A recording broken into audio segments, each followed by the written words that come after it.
Assalamualaikum warahmatullahi wabarakatuh. Halo semua, perkenalkan nama saya Diva Purna Putri, biasa dipanggil Diva dari kelas 10 IPS 4. Pada video kali ini saya akan menjelaskan materi kelas 10 bab menuntut ilmu. Oleh karena itu, simak terus ya videonya.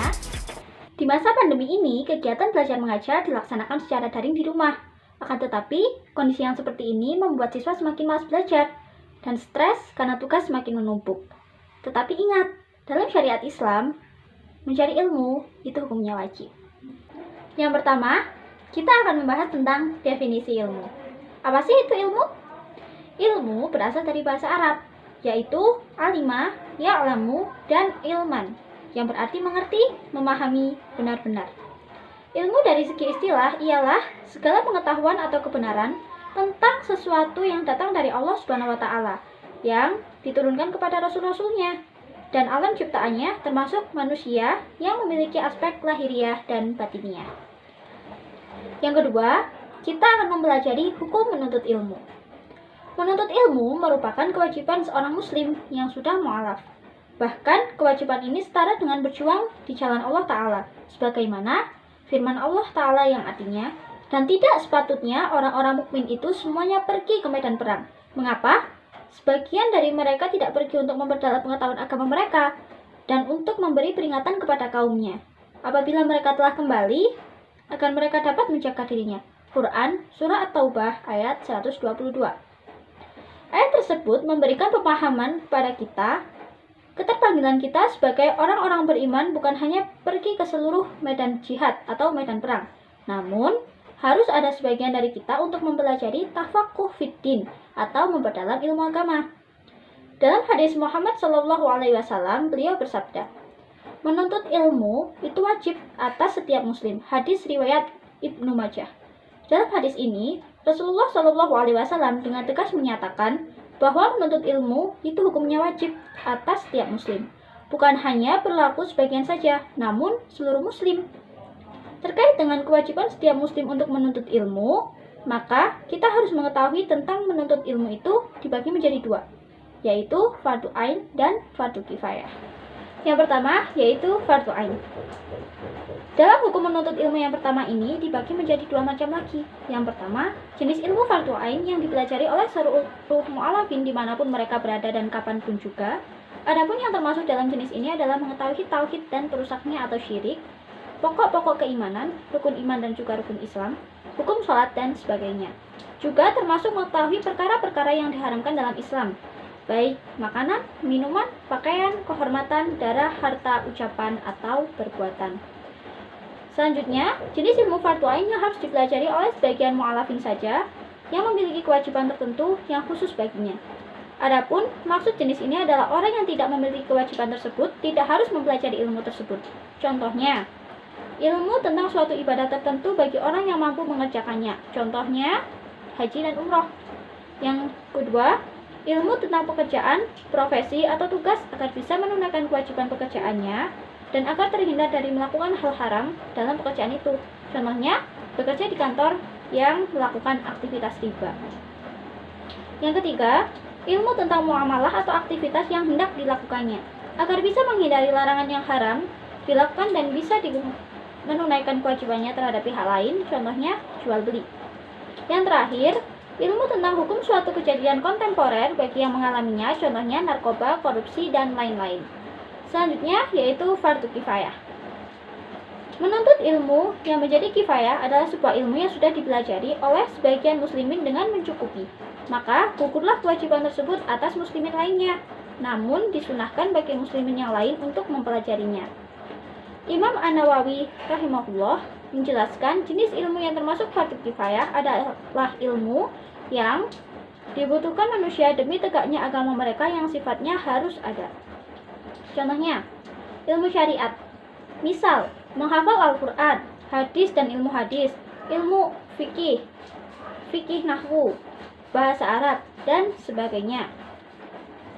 Contoh lagi, ilmu yang bukan syariat namun dibutuhkan demi tegaknya urusan dunia, misal kedokteran, matematika, dan sebagainya. Adapun ilmu yang bermanfaat maka wajib dituntut dan dipelajari. Untuk ilmu yang tidak bermanfaat, haram, dan berdosa bagi orang yang mempelajarinya, baik sukses maupun gagal. Yang ketiga, kita akan mempelajari keutamaan menuntut ilmu. Orang-orang yang menuntut ilmu dan mengajarkannya diberikan keutamaan oleh Allah Subhanahu wa Ta'ala dan Rasul-Nya dengan derajat yang tinggi di sisi Allah. Di antara keutamaan orang yang menuntut ilmu dan yang mengajarkannya adalah sebagai berikut. Yang pertama, diberikan derajat yang tinggi di sisi Allah Subhanahu wa Ta'ala. Sebagaimana disebutkan dalam Quran surah Al-Mujadilah ayat 11. Allah Subhanahu wa Ta'ala berfirman, "Dan Allah akan meninggikan orang-orang yang beriman di antara kamu dan orang-orang yang berilmu pengetahuan beberapa derajat, dan Allah mengetahui apa yang kamu kerjakan." Selanjutnya, diberikan pahala yang besar di hari kiamat nanti. Dari Anas bin Malik radhiyallahu an, Rasulullah shallallahu alaihi wasallam bersabda, "Penuntut ilmu adalah penuntut rahmat, dan penuntut ilmu adalah pilar Islam dan akan diberikan pahalanya bersama para nabi." Hadis riwayat Al-Dailami. Yang ketiga, merupakan sedekah yang paling utama. Dari Abu Hurairah bahwa Rasulullah SAW bersabda, sedekah yang paling utama adalah jika seorang muslim mempelajari ilmu dan mengajarkannya kepada saudaranya sesama muslim. Hadis riwayat Ibnu Majah. Yang keempat, lebih utama daripada seorang ahli ibadah. Dari Ali bin Abi Thalib radhiyallahu an, Rasulullah Shallallahu alaihi wasallam bersabda, seorang alim yang dapat mengambil manfaat dari ilmunya lebih baik dari 1000 orang ahli ibadah. Hadis riwayat Ad-Dailami. Selanjutnya, lebih utama dari sholat 1000 rakaat. Dari Abu Dzar, Rasulullah Shallallahu alaihi wasallam bersabda, "Wahai Abu Dzar, kamu pergi mengajarkan ayat dari kitabullah telah baik bagimu daripada sholat sunnah 100 rakaat.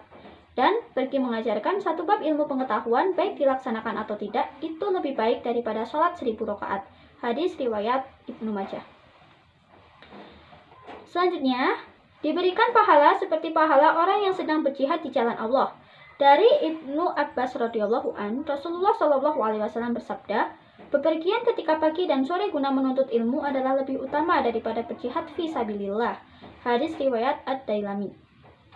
Yang terakhir, yaitu dinaungi oleh malaikat pembawa rahmat dan dimudahkan menuju surga.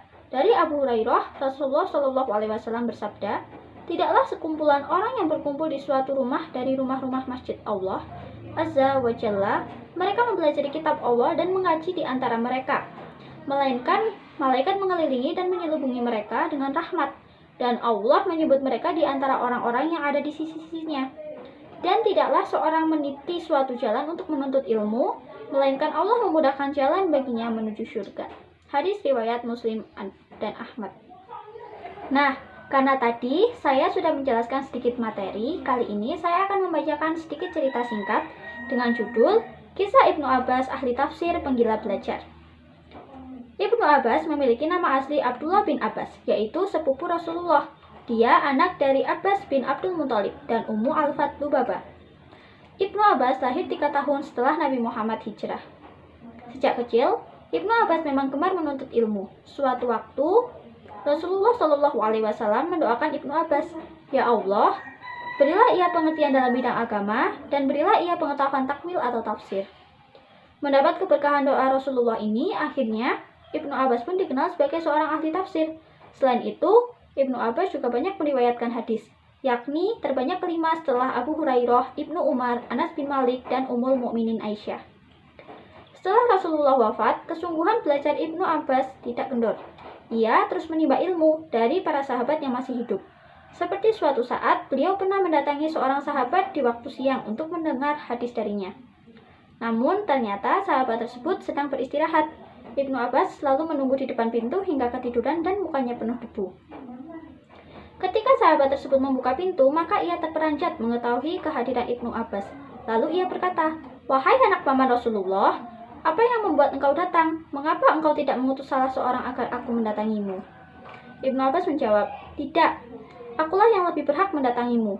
Telah sampai hadis kepadaku darimu bahwa engkau mendengar dari Rasulullah. Aku ingin mendengar langsung darimu." Dikisahkan pula bahwa suatu waktu Ibnu Abbas melihat Zaid bin Sabit hendak menaiki tunggangnya.